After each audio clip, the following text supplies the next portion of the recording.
Section 5, on hipsters. This is just going to be a short little section in which I put out some humor about the hipster side of the beat generation.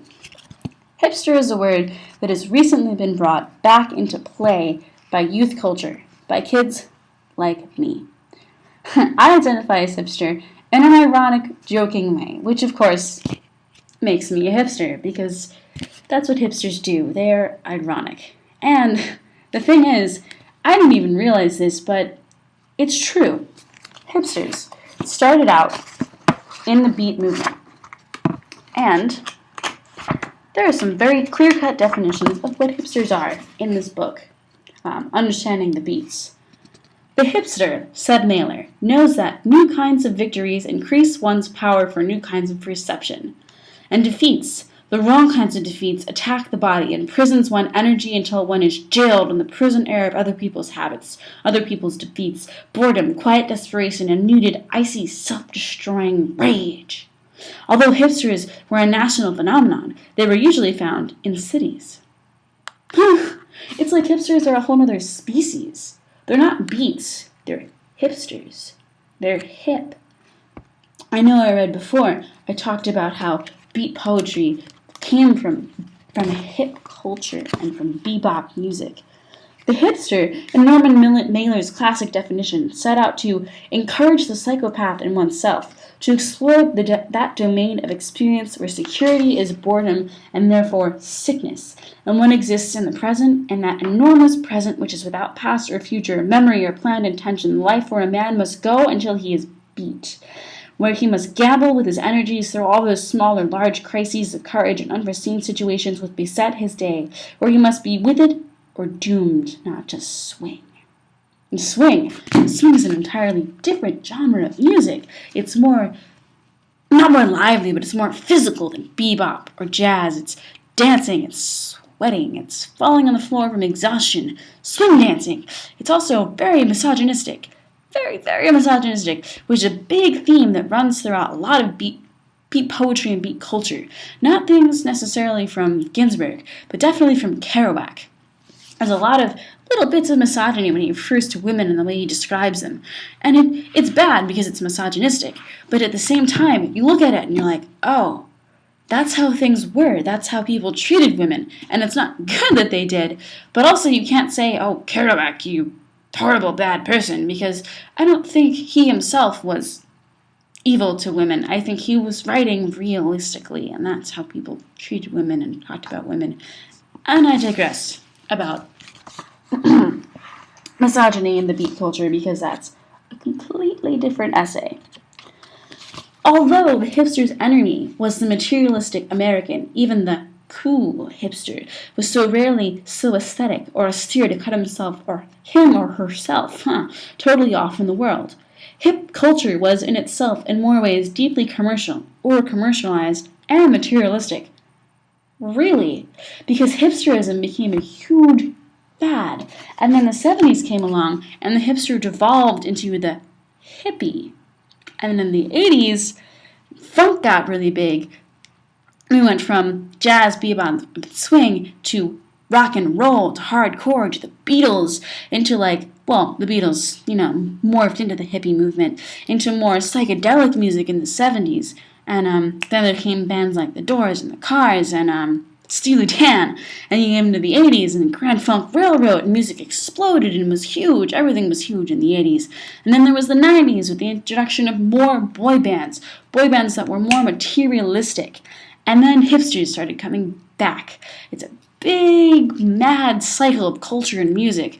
We start out with the hipsters and the cool guys, and some of them that look like my illustration of a hipster who really looks like a typical French, but he was supposed to be a hipster. This guy from my title page. Burp, burp.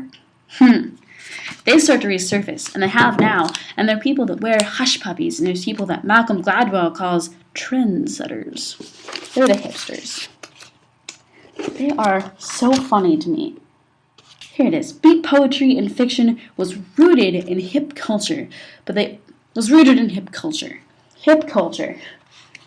It's such a funny thing to me, just because Hip culture, I mean, first of all, I think of hips, but also it's what's happening now. It's what's happening to me and my generation and my youth, and that's why I can relate so strongly to Ginsberg when he says things like, who disappeared into the volcanoes of Mexico, leaving behind nothing but the shadow of dungarees and the lava and ash of poetry scattered in fireplace Chicago.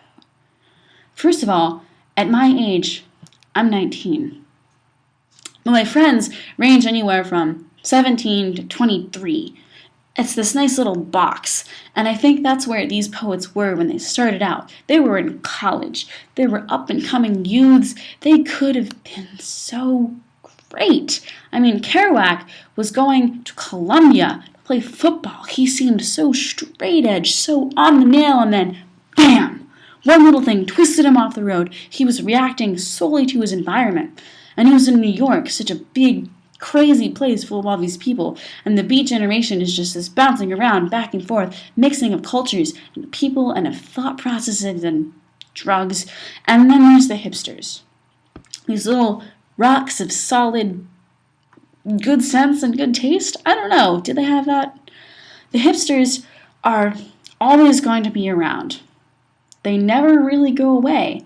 And it's only, when the cycle of rebirth, when the cycle of music has started over again, when the hipsters come back out of when they crawl back out of the woodwork, when people start saying, oh, you're such a hipster, you know that we're getting back into this beat movement. And now we don't have beat poets anymore. We have flarg artists. What is that? That's what I'm saying. But that's because I think the beats are so great.